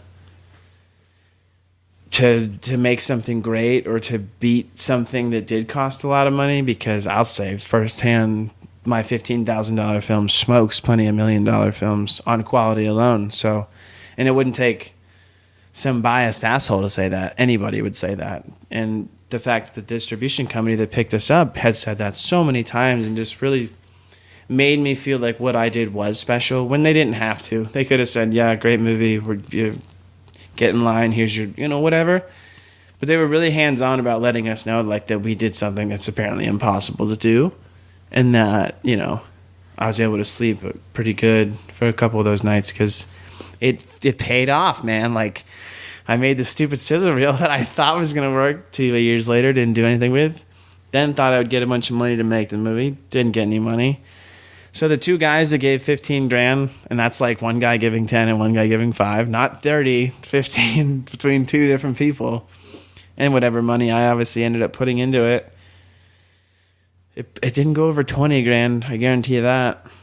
But to be able to, if I make $20,000 back, man, that's all I want. I just want whoever gave me money, I want you to get your money back and know that a bunch of people get to watch a movie that I made and I don't owe anybody shit. Like, that's winning. If I make $1 from that movie, dude, that'd be like cheating. I already got to do it. I wanted to make it, edit it, watch it, and have somebody else watch it and tell me it was good. So all those boxes have been checked. So, I mean, shit. Get my people paid back, and I'll go make another one. Yeah. I know it's not a horror film. Have you ever seen the movie Primer? I haven't. So I think it was made with a $7,000 budget, and it's one of those like crazy mindfuck films. Sure. But it's got just a huge cult following because it was so well done and so kind of basic, but storyline and it just played to the whole genre of like the mindfuck. Like, holy shit, like where did this come from? This is all quality writing and direction and cinematography and things like that. Content. So yeah. No, it can certainly be done. It's pretty badass. You pulled it off. Well, I appreciate that, and that's the cool thing. I mean, I've seen other people do it. They've done it on different scales. Like, I'm not kidding you. Like, $15,000 is not like 125 is like, whoa, you guys got a like bare budget. That's usually like 125K, 150K. That's like bare knuckle, no money. So to be able to do it with the 15, and I really don't think the film like suffered anymore. Like, I could have had a couple more barrel rolls on the Jeep, I guess, or like had a stretcher. I don't know. Like, there's always things you could have like added. Had you had like an extra $10,000, like, hey, can we get a battle tank in the background? Like, sure, if you got one. But I think you could do that forever. I think Steven Spielberg could have put 100 more dinosaurs in Jurassic Park, and he never would have been completely happy with all of them. So I think everyone needs to find a place where you're like, okay, it's good. And with a 2-hour movie, that was really hard because, dude, I'm telling you what, do you know what it was like to cut together a 2-hour movie? I'm talking like you're 34 minutes into it and you're going, okay, there's 34 minutes that way. But now there's 90 minutes that I have to build this going this way. And you're just like, 90 linear fucking minutes? Yeah. Like, what? So, yeah, I mean, it was... I'm going to shoot a bunch more films. I'm going to cut about one more film with another guy. Just by editing this little dinky podcast that we got, like, go ahead and double the time. So if it's an hour-long podcast, it's going to take me at least 2 hours to at least edit it before it goes into the programs that it needs and then do all the exporting and stuff like that. But just to actually cut it up, it's double the time. Right, and you're not just cutting it up. You want to cut it up and make sure every second of it is what you wanted, right? I mean, that's... Yeah, and there's only like a few episodes where I've even added anything. I just take stuff out. Right. And just move stuff around. Like... It's very rare that I have to go back and actually redo something. I have to do like a reshoot or add something in later. That's good though, because I mean, it's because you know what you're doing. You're not going, I'll fix it later. You know how many times in this world I hear, oh, can we just fix it in post? Yeah, we'll just fix you saying, well, of course I can't think of it now, but I hear a lot more sounds sometimes than I hear words, inaudible sounds like. Oh, the four, and they just people like stutter and slam around words, and they're like, guy will look at me, and I'll go, hey, we didn't really get, that whole part where he was talking about the transmission, and it just kind of sounded like groans and moans. Dude, so many times like, oh, can you just fix that in post? Yeah, man. I'll just fucking dub his voice. I'll be him for a second. And then the Ford went really fast around the racetrack, and I mean, come on, dude. So no, I am glad you guys understand what it's like to take anything digitally and chop it up and build it into something magically. You know, if you can do that, my appreciation for what goes on, like it's lucky I have. I mean, my hair's starting to grow out now, but. Like sometimes just pull your hair out because there's a set way that all this stuff has to go, and 15 or 16 out of the 20 episodes that we've had, it's been a different way every single time, but it's supposed to be the same, but something always happens. Of course it does. It's the same computer, it's the same programs. Why does it always change? Like it never like it's like a project car. Yes, and I always never go. I always send him snaps. And I'm like, I did the same thing I did last time, and then this problem popped up, and I got to go find it. I got to go chase it over here. It's called learning. Learning is key. And I've also done a lot of 911s to you. I don't know how to answer half your questions, though. I just try to help. I'm more like the guy that's like new to the helpline. He's like, oh, well, have you tried resetting your modem? That's about my help with audio stuff. But that doesn't matter. Editing's editing. So the one question that I did want to ask you before we get off here, everything's reboots now in Hollywood and stuff. What's the one that you would want to reboot and redo? Oh, God, man. It's getting taken already, unfortunately. And I know it's already been rebooted 100 times. But so they're finally rebooting Halloween, but they're rebooting it right with Jamie Lee Curtis this time, and they're not rebooting it in like the loony bin. Or space. The new Halloween is going to take place right where the original one left off, and it's going to pay no attention to like the 9 sequels that have been made. Really? So their new one is going to literally be like the real second one, which doesn't, Jamie Lee's not fucking 18 anymore. I don't know how they're going to do it. But I've heard nothing but good things. So it sucks because my answer would always be Halloween, because I don't think I like Rob Zombie. I like what he did with his movies. I don't think they're Halloween movies. So I just want to get it out there. It would always be Halloween, but we can't do that because it's already been rebooted 100 times. So I guess if I could reboot any film and do it better justice, because I think that's why you'd want to do it, right? You'd want to do it to not make it better than the original one, but you'd want to do it like something you felt would make it even cooler. So I'm going to throw you a curveball and say that if I don't even know if you guys have ever seen this movie, and he just died, but Bruce Brown used to do films like The Endless Summer, The Endless Summer 2. Not ringing a bell with either of you? Fuck, that sucks. You should totally watch them. Done a bunch of other great movies too. More documentary style. But there's a movie called Endless Summer 2, and it's one of the best films ever made, and it's about 2 surfers that travel the world, all done by Bruce Brown. If you watch a Bruce Brown film, you'd be like, oh, yeah, I get why Brett likes this guy. But I would want to do Endless Summer, but I would want to make it a movie. I would want to take it out of documentary form and make it characters and shit like that, because that would be awesome. 1966. Dang. Oh, dude, yeah. How have you never seen that? The second one's like newer. It's better too. Endless Summer 2 is better. I'm putting it on my list. That's probably like Endless Summer 2 is probably like 80s or 90s. 94. 94, yeah. Watch that one. The original one's a little too 60s. Just a little, camera quality's kind of shitty. But yeah, because there was like a transition there, like right around Star Wars time, the early 70s, mid 70s. Yeah, I mean, you finally got large format, and it didn't have to be this fucking big, just where you could put the little 18 and supers in guys like Spielberg's hands and shit like that, and it not look like total horse hockey shit. Mm-hmm. Like nowadays, they film Saturday Night Live with a camera that's essentially like your phone. It's like your phone. Yeah. God, do they though? Because I still feel like they're using those big juggernaut floor jobs that still haven't paid off from the 80s. Yeah, that's what I was going to say. Isn't it because a lot of them, because they cost so much? They're still paying on them. So I have those TV trucks, man, filled with all that rack mounted, heavy duty, this, that. It's like, don't we live in like the world of Wi-Fi and Bluetooth, boys and girls? Oh wait, you guys paid $60,000 per channel on those things. Ugh.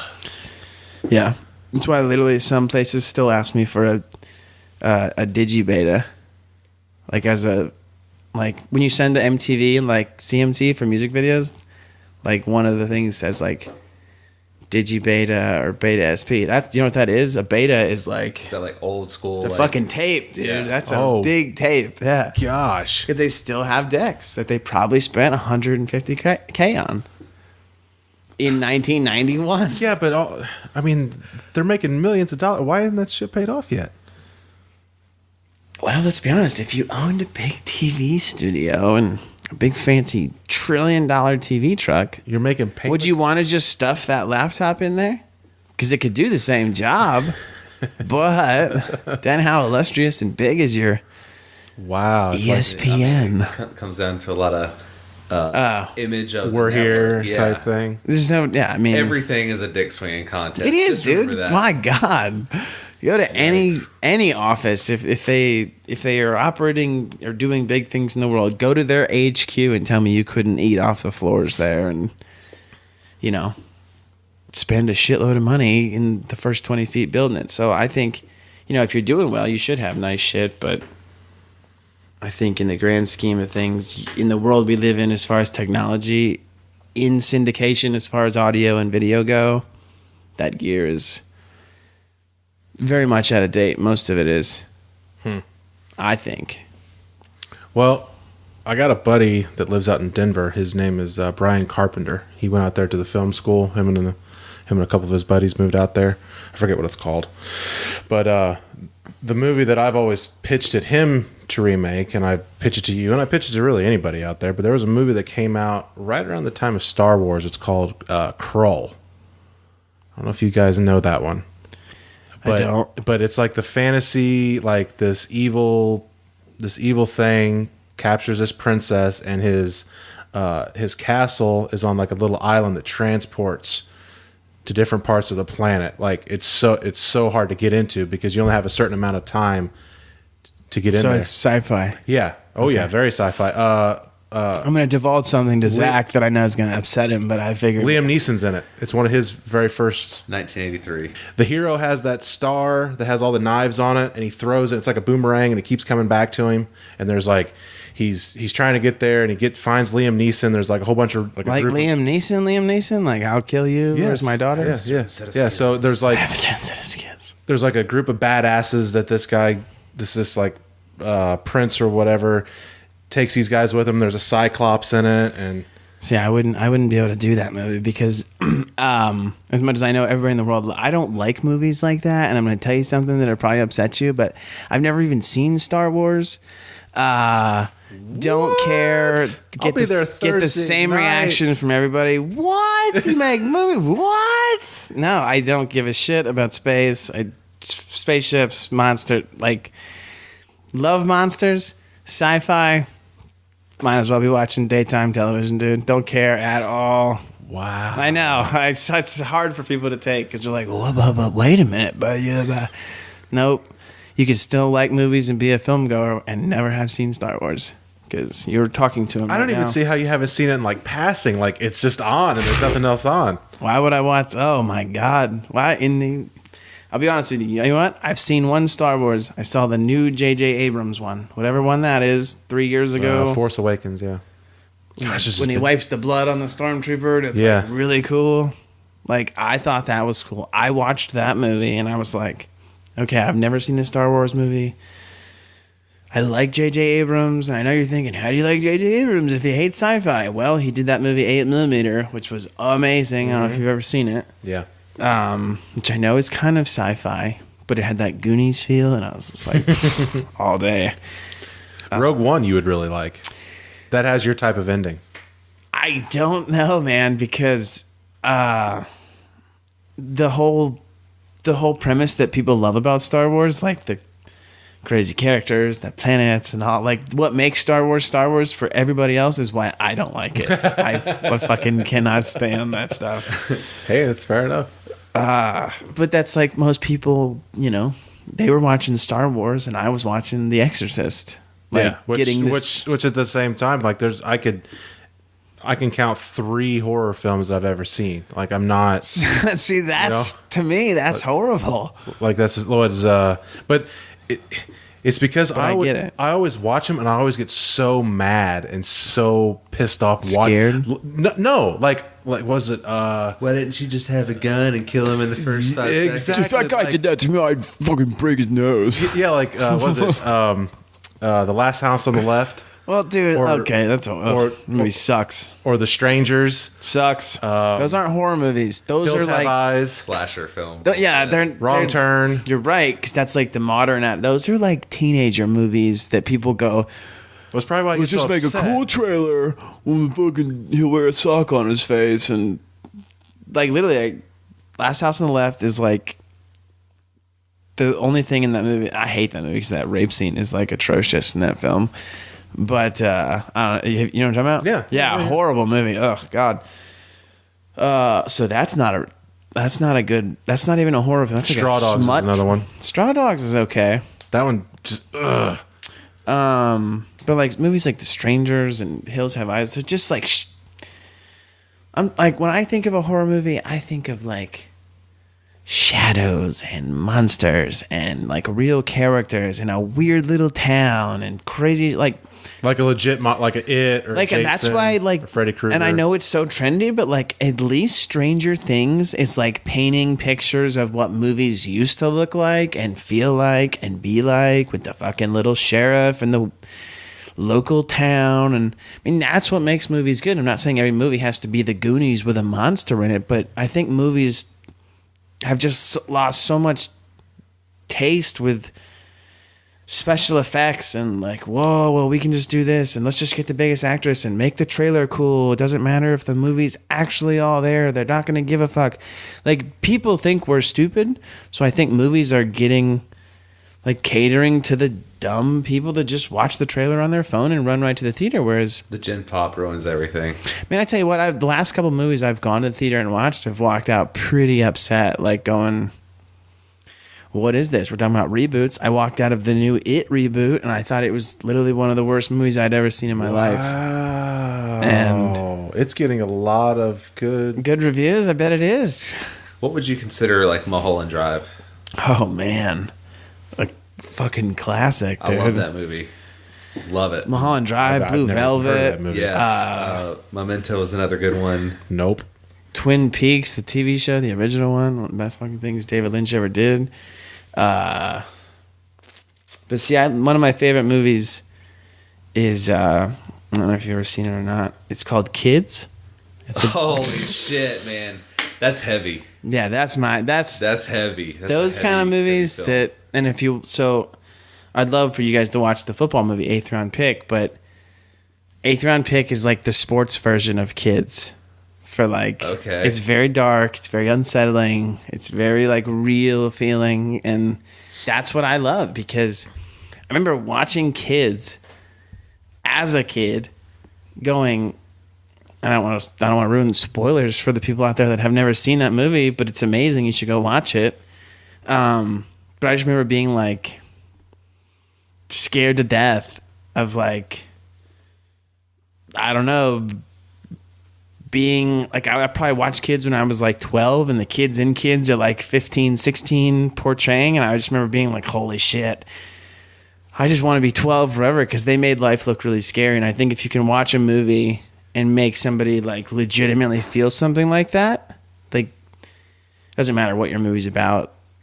That's what I would try to do. That's what I think most good films try to do is, yeah, you got a great set. You got Matthew McConaughey and there might even be a car chase or an explosion. But man, if you can tell a real story and make you forget that it's Matthew McConaughey, and I know every movie tries to do that, but some just do it a lot better than others, man. And it doesn't take Matthew McConaughey. Go get a bunch of no-namers. Nobody knew who these Stranger Things kids were before that show came out, but now everybody treats them like they're, you know, Hugh Jackman, and it's like, see? You guys didn't know who these kids were 6 months ago, but now you claim they're the best actors in the world, so why can't Yeah. My people in my movie, you know what I mean? Mm-hmm. Everybody's just as good as everybody else if they're learning from the people that are good. I never understood why people went to film school. If you wanted to make movies, and I didn't have a lot of money, so I get it. I mean, I guess if my dad was like, "Hey, son, want to go to NYU?" And I've been like, "Sure, Daddy. Can I take the Porsche?" But I didn't, I didn't have that luxury. I just watched movies, man. Like, I would watch Steven Spielberg movies or Wes Craven movies or Stephen King movies or you name it, movies that I thought looked good. And you'll always hear me, what does it look like? Did you like the way it looked? Because that's when you didn't have a lot of money, you had to figure out why their stuff looked different than your stuff. Obviously, being a naive kid, well, they're not cutting it on a VCR and using a camcorder, Brett. But, you didn't know that when you were a kid. I would just try to find the parallel of going, okay, well, he moves the camera left to right, and that's why that shot's great. No, and I just learned that way, man, watching the fucking pros do it. Why would you want to go get taught if you can't go to NYU by some guy teaching advanced film at Kansas State? I guarantee you that guy didn't grow up saying, well, one day I'm going to teach film at Kansas State. No, that guy probably wanted to be a filmmaker, wasn't fucking good enough. Now he's teaching you his failed methods that you're paying for. I mean, it doesn't make any sense. If somebody tells you to paint a flower, there's no correct way. Paint the flower the way your brain perceives your hand to move on that piece of paper. Outside of that, you can get better at painting it, but nobody's going to ever tell you how to paint it. They can give you techniques on how to draw a straight line, but they're not going to say, you know what I mean? Yeah. Apply that logic. Film school should be like abolished, honestly. That's just my 2 cents. All right. Well, I guess we just ended on that. Yeah, I don't know if you have enough or too much. Or... No, that's fine. No, that's perfect. So you got it's called 8th round draft pick. That's no draft, just 8th round pick. Because there's only 7 rounds in the draft. Okay. Got it. Your production company's Weekend Warriors Productions. And then to find you on Instagram or Twitter. You won't. No? No. You want to pitch any of that stuff? I don't exist on there. I mean, I do. Weekend Warriors doesn't. Oh, gotcha. It's at Bortle Vision. At Bortle Vision. Yeah. On both Twitter and Instagram. I'm not on Twitter. I mean, I'm on Twitter, but I don't. You could fucking Robert Downey Jr. could have added me on Twitter last night. I wouldn't know.